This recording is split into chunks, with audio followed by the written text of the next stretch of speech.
Chapter number 5 of Other People's Money by Louis D. Brandeis. Chapter 5. What Publicity Can Do.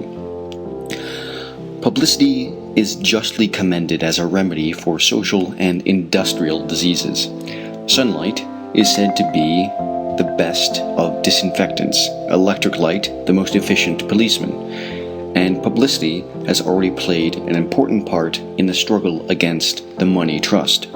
The Pujo Committee has, in the disclosure of the facts concerning financial concentration, made a most important contribution toward attainment of the new freedom. The battlefield has been surveyed and charted. The hostile forces have been located, counted, and appraised. That was a necessary first step, and a long one, towards relief. The provisions in the committee's bill concerning the incorporation of stock exchanges and the statement to be made in connection with the listing of securities would doubtless have a beneficent effect. But there should be a further call upon publicity for service.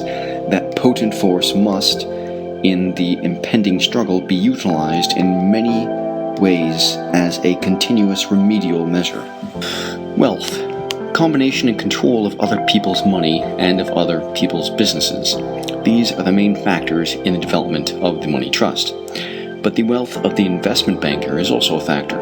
And with the extraordinary growth of his wealth in recent years, the relative importance of wealth as a factor in financial concentration has grown steadily. It was wealth which enabled Mr. Morgan, in 1910, to pay $3 million for $51,000 par value of the stock of the Equitable Life Insurance Society. His direct income from this investment was limited by law to less than 1/8 of 1% a year, but it gave legal control of $504 million of assets. It was wealth which enabled the Morgan Associates to buy from the Equitable and the Mutual Life Insurance Company the stocks in the several banking institutions which merged in the Bankers Trust Company and the Guaranty Trust Company, gave the control of $357 million deposits. It was wealth which enabled Mr. Morgan to acquire his shares in the First National and National City Banks worth $21 million, through which he cemented the triple alliance with those institutions. Now, how has this great wealth been accumulated? Some of it was natural accretion. Some of it is due to special opportunities for investment wisely availed of. Some of it is due to the vast extent of the banker's operations. Then power breeds wealth as wealth breeds power. But a main cause of these large fortunes is the huge tolls taken by those who control the avenues to capital and to investors. There has been exacted as toll literally all that the traffic will bear. Excessive bankers' commissions. The Pujo Committee was unfortunately prevented by a lack of time from presenting to the country the evidence covering the amounts taken by the investment bankers as promoters' fees, underwriting commissions, and profits. Nothing could have demonstrated so clearly the power exercised by the bankers as a schedule showing the aggregate of these taxes levied within recent years. It would be well worthwhile now to reopen the money trust investigation merely to collect these data. But earlier investigations have disclosed some illuminating those sporadic facts. The syndicate which promoted the Steel Trust took, as compensation for a few weeks' work, securities yielding $62,500,000 in cash, and of this, J.P. Morgan and Company received for their services as syndicate managers $12,500,000, besides their shares as syndicate subscribers in the remaining $50 million. The Morgan Syndicate took for promoting the Tube Trust $20 million common stock out of a total issue of $80 million stock, preferred and common.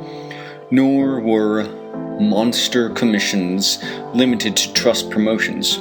More recently, bankers' syndicates have, in many instances, received for floating preferred stocks of recapitalized industrial concerns, 1/3 of all common stock issued, besides a considerable sum in cash, and for the sale of preferred stock of well-established manufacturing concerns, cash commissions or profits of from 7.5% to 10% of the cash raised are often exacted. On bonds of high-class industrial concerns, bankers' commissions or profits of from 5 to 10 points have been common. Nor have these heavy charges been confined to industrial concerns. Even railroad securities, supposedly of high grade, have been subjected to like burdens. At a time when the New Haven's credit was still unimpaired, J.P. Morgan and Company took the New York, Worcester, and Boston Railway first mortgage bonds guaranteed by the New Haven at 92.5, and they were marketed at 96.25. They took the Portland Terminal Company bonds guaranteed by the Maine Central Railroad, a corporation of unquestionable credit, at about 88, and these were marketed at 92. A large part of these underwriting commissions is taken by the great banking houses, not for their services in selling the bonds nor in assuming risks, but for securing others to sell the bonds and incur risks. Thus, when the Interborough Railway, a most prosperous corporation, financed its recent $170 million bond issue, J.P. Morgan and Company received a 3% commission, that is $5,100,000, practically for arranging that others should underwrite and sell the bonds. The aggregate commissions or profits so taken by leading banking houses can only be conjectured, as the full amount of their transactions has not been disclosed, and the rate of commission or profit varies very widely, but the Pujo Committee has supplied some interesting data bearing upon the subject. Counting the issues of securities of interstate corporations only, J.P. Morgan and Company directly procured the public marketing alone, or in conjunction with others during the years 1902 to 1912, of $1,950,000,000. What the average commission or profit taken by J.P. Morgan and Company was, we do not know, but we do know that every 1% on that sum yields $19,500,000. Yet even that huge aggregate of $1,950,000,000 includes only a part of the securities on which commissions or profits were paid. It does not include any issue of an intrastate corporation. It does not include any securities privately marketed. It does not include any government, state, or municipal bonds. It is to exactions such as these that the wealth of the investment banker is in large part due. And since this wealth is an important factor in the creation of the power exercised by the money trust, we must endeavor to put an end to this improper wealth-getting, as well as to improper combination.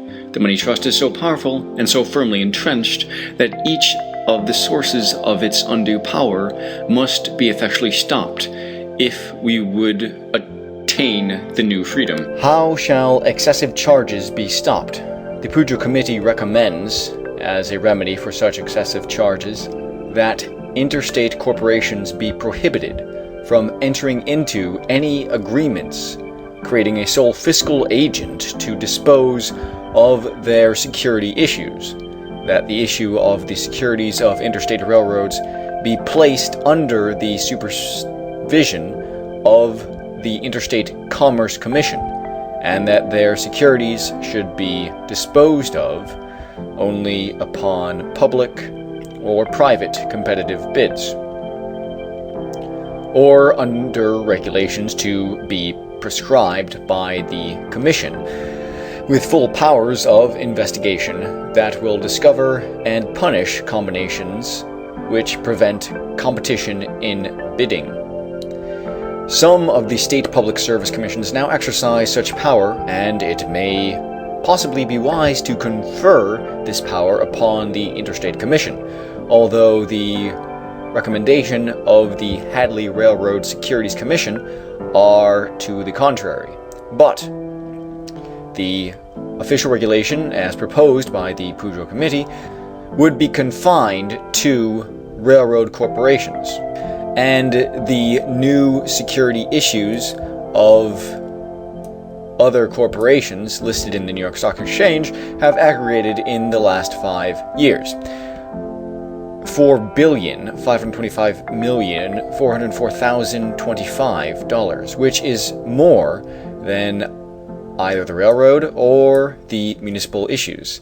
Publicity offers, however, another and even more promising remedy, a method of regulating bankers' charges, which would apply automatically to railroad, public service, and industrial corporations alike. The question may be asked, why have these excessive charges been submitted to? Corporations, which in the first instance bear the charges for capital, have doubtless submitted because of banker control, exercised directly through interlocking directorates or kindred relations, and directly through combinations among bankers to suppress competition. But why have the investors submitted, since ultimately all these charges are borne by the investors, except so far as corporations succeed in shifting the burden upon the community? The large army of small investors, constituting a substantial majority of all security buyers, are entirely free from banker control. Their submission is undoubtedly due in part to the fact that the bankers control the avenues to recognizably safe investments almost as fully as they do the avenues to capital. But the investors' servility is due partly also to this ignorance of the facts. It is not probable that, if each investor knew the extent to which the security he buys from the banker is diluted by excessive underwritings, commissions, and profits, there would be a strike of capital against these unjust exactions. The strike of capital. A recent British experience supports this view. In a brief period, last spring, 9 different issues aggregating $135,840,000 were offered by syndicates on the London market, and on the average, only about 10% of these loans was taken by the public. Money was tight, but the rates of interest offered were very liberal, and no one doubted that the investors were well supplied with funds. The London Daily Mail presented an explanation. The long series of rebuffs to new loans at the hands of investors reached a climax in the ill success of the Great Rothschild issue. It remained a topic of financial discussion for many days, and many in the city are expressing the opinion that it may have a revolutionary effect upon the present system of loan issuing and underwriting. The question being discussed is that the public have become loath to subscribe for stock which they believe the underwriters can afford, by reason of the commission they receive, to sell subsequently at a lower price than the issue price, and that the stock exchange has begun to realize the public's attitude. The public sees in the underwriter not so much one who ensures that the loan shall be subscribed in return for its commission as a middleman who, as it were, has an opportunity of obtaining stock at a lower price than the public in order that he may pass it off at profit subsequently. They prefer not to subscribe, but to await an opportunity of dividing that profit. They feel that if, when the issues were made, the stock were offered them at a more attractive price, there would be less need to pay the underwriters so high commissions. It is another practical protest, if indirect, against the existence of the middleman, which protest is one of the features of present-day finance. Publicity as a remedy. Compel bankers, when issuing securities, to make public the commissions or profits they are receiving. Let that every circular letter, prospectus, or advertisement of a bond or stock show clearly what the banker received for his middleman services and what the bonds and stocks net the issuing corporation. This is knowledge to which both the existing security holder and the prospective purchaser is fairly entitled. If the banker's compensation is reasonable, considering the skill and risk involved, there can be no objection to making it known. If it is not reasonable, the investor will strike, as investors seem to have done recently in England. Such disclosures of bankers' commissions or profits is demanded also for another reason. It will aid the investor in judging of the safety of the investment. In the marketing of securities, there are two classes of risks. One is the risk whether the banker or the corporation will find ready purchasers for the bonds or stock at the issue price. The other, whether the investor will get a good article. The maker of the security and the banker are interested chiefly in getting it sold at the issue price. The investor is interested chiefly in buying a good article. The small investor relies almost exclusively upon the banker for his knowledge and judgment as to the quality of the security, and it is this which makes his relation to the banker one of confidence. But at present, the investment banker occupies a position inconsistent with that relation. The banker's compensation should, of course, vary according to the risk he assumes.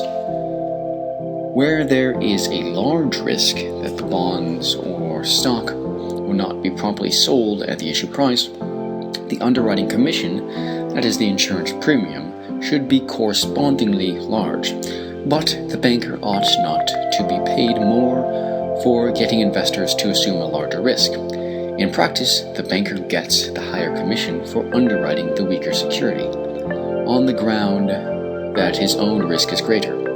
And the weaker the security, the greater is the banker's incentive to induce his customers to relieve him.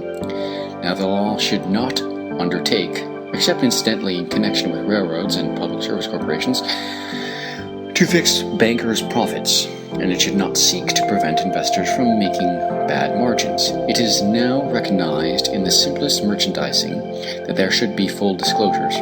The archaic doctrine of caveat emptor is vanishing. The law has begun to require publicity in aid of fair dealing. The federal pure food law does not guarantee quality or prices, but helps the buyer to judge of quality by requiring disclosure of ingredients. Among the most important facts to be learned for determining the real value of a security is the amount of water it contains, and any excessive amount paid to the banker for marketing a security is water. Require a full disclosure to the investor of the amount of commissions and profits paid. Not only will investors be put on their guard, but bankers' compensation will tend to adjust itself automatically to what is fair and reasonable. Excessive commissions, thus form of unjustly acquired wealth, will in large part cease. Real disclosure. But the disclosure must be real, and it must be a disclosure to the investor. It will not suffice to require merely the filing of a statement of facts with the Commissioner of Corporations or with a score of other officials, federal and state. That would be almost as ineffective as if the pure food law required a manufacturer merely to deposit with the department a statement of ingredients instead of requiring the label to tell the story. Nor would the filing of a full statement with the stock exchange, if incorporated, as provided by the Pujo Committee bill, be adequate. To be effective, knowledge of the facts must be actually brought home to the investor, and this can best be done by requiring the facts to be stated in good, large type in every notice, circular, letter, and advertisement inviting the investor to purchase. Compliance with this requirement should also be obligatory, and not something which the investor could waive. For the whole public is interested in putting an end to the banker's exactions. England undertook years ago to protect its investors against the wiles of promoters by requiring a somewhat similar disclosure. But the British Act failed, in large measure of its purpose, partly because under it the statement of facts was filed only with a public official, and partly because the investor could waive the provision, and the British statute has now been changed in the latter respect. Disclose syndicate particulars. The required publicity should also include a disclosure of all participants in underwriting. It is a common incident of underwriting that no member of the syndicate shall sell at less than the syndicate price for a definite period, unless the syndicate is sooner dissolved. In other words, the bankers make by agreement an artificial price. Often the agreement is probably illegal under the Sherman antitrust law. This price maintenance is, however, not necessarily objectionable. It may be entirely consistent with the general welfare, if the facts are made known, but disclosure should include a list of those participating in the underwriting so that the public may not be misled. The investor should know whether his advisor is disinterested. Not long ago, a member of a leading banking house was undertaking to justify a commission taken by his firm for floating a now favorite preferred stock of a manufacturing concern. The bankers took for their services $250,000 in cash, besides 1/3 of the common stock, amounting to about $2 million. Of course, he said, that would have been too much if we could have kept it all for ourselves, but we couldn't. We had to divide up a large part. There were 57 participants. Why? We had even to give $10,000 of stock too, and said he didn't know. We might have lost many a customer for the stock. We had to give him $10,000 of the stock to teach him not to shrug his shoulders. Think of the effectiveness with practical Americans of a statement like this. AB and Company. Investment bankers. We have today secured substantial control of the successful machinery business heretofore conducted by blank at blank, Illinois, which has been incorporated under the name of the Excelsior Manufacturing Company with a capital of $10 million, of which $5 million is preferred and $5 million common. As we have a large clientele of confining customers, we were able to secure from the owners an agreement for marketing the preferred stock. We to fix a price which shall net the owners in cash $95 a share. We offer this excellent stock to you at $100.75 per share. Our own commission or profit will be only a little over $5 per share, or say $250,000 cash, besides $1,500,000 of the common stock which we received as a bonus. This cash and stock commission we are to divide in various proportions with the following participants in the underwriting syndicate. CD and Company, New York. EF and Company, Boston. LM and Company, Philadelphia. IK and Company, New York. OP and Company, Chicago.